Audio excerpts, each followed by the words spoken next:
माँ भारती को प्रणाम करते हुए आप सबके इस गुरु माता पिता को प्रणाम करता हूँ। बच्चों, आपको बहुत ढेर सारा प्यार और सभी लोगों को सुबह की राम राम। भाई सुबह राम राम जरूर कहा कीजिएगा, एक दूसरे को विश जरूर किया कीजिएगा और सारे बच्चे सुबह सुबह अपने बड़ों के पांव छू के आशीर्वाद जरूर ले लिया कीजिएगा। इससे आपके बहुत सारे ग्रह स्वतः ही ठीक होने शुरू हो जाते हैं और घर में हंसी खुशी का माहौल आता है, आप स्वस्थ होते हैं और तनाव से मुक्त होते हैं। आज मैं जिस चीज की बातचीत आपसे करने जा रहा हूं उसे जरा गौर से सुनिएगा। ग्रह गोचर 10 अगस्त तक जिस प्रकार से चल रहा है उसमें बहुत सारे लोगों को लाभ भी हो सकता है, नुकसान भी हो सकता है। हाथ पर कुछ एक ऐसी रेखाएं आती हैं जो आपको लाभ देती हैं। जब वह रेखाएं आनी शुरू हो जाए तो आप बोल्डली बिंदास होकर इन्वेस्टमेंट करें या आगे बढ़े, अपना बिजनेस शुरू करें। और हाथ में अगर कुछ ऐसी रेखाएं हैं जिनके आने के बाद नुकसान प्राप्त होता है तो जरा ठहर जाएं, संभल कर आगे कार्य करें, अन्यथा आपको काफी बड़ा झटका लग सकता है। तो मैं आपको दोनों ही रेखाएं आज देखना बता देता हूं। सबसे पहले गुड बात, यानी सबसे पहले बात जिससे कि धन आता है, यानी वो रेखाएं जो हाथ पर यदि बननी शुरू हो जाएं तो समझिए कि धन आने वाला है और अब आप उस डायरेक्शन में खुल के काम करना शुरू कर दीजिएगा, बेखौफ बिना हिचक। ये आपकी जीवन रेखा है। इस पर बहुत छोटी छोटी, मैंने तो आपको समझाने के लिए ये बड़ी बड़ी रेखाएं, लंबी लंबी रेखाएं बनाई हैं, लेकिन यदि आप बहुत छोटी इसको गौर से देखेंगे, ऐसे देखेंगे, तब आपको ये बहुत छोटी छोटी रेखाएं ऊपर उठती हुई दिखाई देंगी।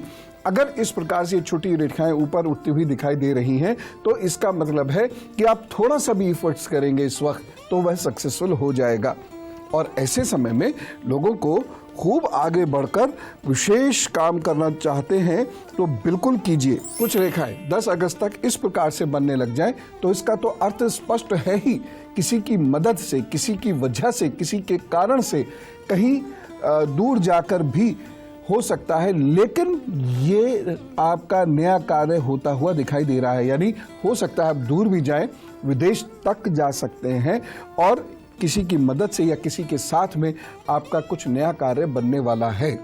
और ऐसे में अब आप आगे बढ़कर काम कीजिए। अब जो है किनारे बैठकर देखने का वक्त नहीं है, अब आपको समुद्र में तैरना है। 2-3 और ऐसी खास खास रेखाएं होती हैं जो हाथ में आ जाएं तो मैं कहता हूं अब बिंदास होकर काम करो। No confusions, no fears. ये वाली कुछ रेखाएं आप देख लीजिए। आपके सूर्य स्थान पर यदि एक लंबी सी रेखा में कुछ रेखाएं ऊपर की ओर फूट रही हैं, ये बहुत ही बारीक होंगी और हो सकता है आपको लेंस का इस्तेमाल करना पड़े। अगर ये हाथ में है तो आपको सामाजिक गतिविधियों में, राजनीतिक गतिविधियों में, शिक्षा में और व्यापार में उन्नति मिलने वाली है और पदोन्नति तो तय है। ऐसे में आप व्यापार भी कर सकते हैं, कोई बदलाव भी कर सकते हैं। अगर ये रेखाएं आ गई आपके हाथ में तो रुके हुए कार्य को पूर्ण करने पर आप बहुत जोर दीजिएगा। जैसे अगर घर नहीं बन पा रहा है, यानी बिजनेस शुरू नहीं हो पा रही थी, कोई आपसे पैसा लेके चला गया था, वह सब पूरा करना शुरू कीजिए। प्रभु कृपा से आपको निश्चित रूप से लाभ होगा। परंतु ये जीवन है, जरूरी नहीं कि रेखाएं हमेशा ऐसी ही हो, यानी तरक्की देने वाली ही हो। कभी कभी गोचर के परिणाम हाथ पर आते हैं और उस प्रकार से रेखा बनाते हैं कि आपको नुकसान भी हो सकता है। वो कौन सी रेखाएं हैं उसको जानना ज्यादा जरूरी है, क्योंकि जो अभी नहीं आया है उसको तो कमा लेंगे, चलो रुक के कमा लेंगे, लेकिन जो है वह ना गवा दिया जाए, उसे रोकना बहुत जरूरी है। चलिए अब मैं आपको वो रेखाएं दिखाता हूं जो आपके हाथ में बन रही हैं, तो आपको बहुत सावधानी से अपना कार्य करना पड़ेगा। सावधानी से, डरने की जरूरत नहीं है। और मैं ये भी नहीं कह रहा कि सब खत्म हो जाएगा, स्वाहा हो जाएगा।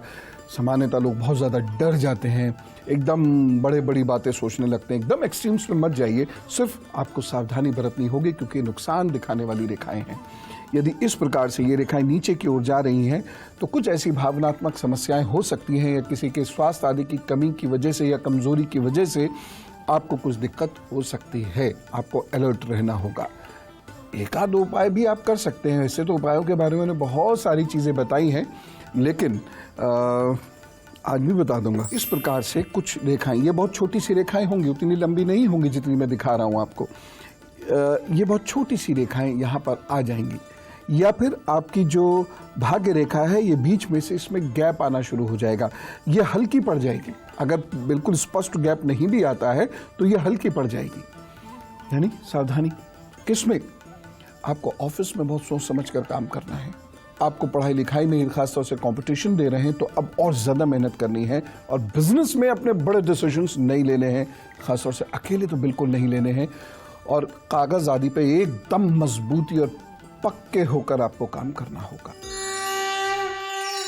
और अब गुरु मंत्र देखिए, मैंने आपको बताया था ना कि ये रेखाएं यदि आपके हाथ में आ रही हैं तो आपको एक्स्ट्रा कॉशियस होकर चलने की ज़रूरत है। चाहे आप सामाजिक जीवन में हो, राजनीतिक जीवन में हो, विद्यार्थी हो, बिजनेस करते हो, नौकरी करते हो या सेल्फ एम्प्लॉयड हो, जो भी हो, ये गलत डिसीजंस होंगे और उसके बाद आपकी असफलताएं शुरू हो जाएंगी, जिसमें आपको आर्थिक भी नुकसान उठाना पड़ेगा, प्रतिष्ठा से संबंधित भी नुकसान उठाना पड़ेगा। अब करें क्या? ये सारी परेशानियां, ये जो रेखाएं मैंने आपको दिखाई हैं, ये आनी शुरू हो जाए तो जौ का और गुड़ का दामन थाम लें और कोई एक जप नियमित रूप से सुबह दोपहर शाम रात करना शुरू कर दें। बेस्ट जप जो मुझे लग रहा है, बाकी जो आप करते हो हर मंत्र बेस्ट होता है। ऐं ह्रीं क्लीं नमश्चंडिकाय। और भगवान ना करे कोई मुसीबत आ जाए तो ऐं ह्रीं क्लीं चामुंडा विच्चे वा दुर्गे दुर्गे रक्षणी स्वाहा। बस ये नियमित रूप से करना आप शुरू कर दीजिए और देखिएगा आपको परेशानियों से मां निकाल के लाएंगी, चीज़ें बेहतर होंगी। दूसरी चीज़, शनिवार को थोड़े से जौ कच्चे दूध में भिगोकर पानी में बहा दीजिए। और तीसरी चीज़ ये है, गाय को गुड़ खिलाते रहिए या गाय की किसी न किसी रूप में सेवा कीजिए। और चौथी जो सबसे विशेष बात है वो ये, सीधे रास्ते ईमानदारी से चलने की कोशिश कीजिएगा, क्योंकि ये समय अगर दाएं बाएं आप घुमाए तो आपको बहुत नुकसान पहुंचाएगा, बर्बाद भी कर सकता है।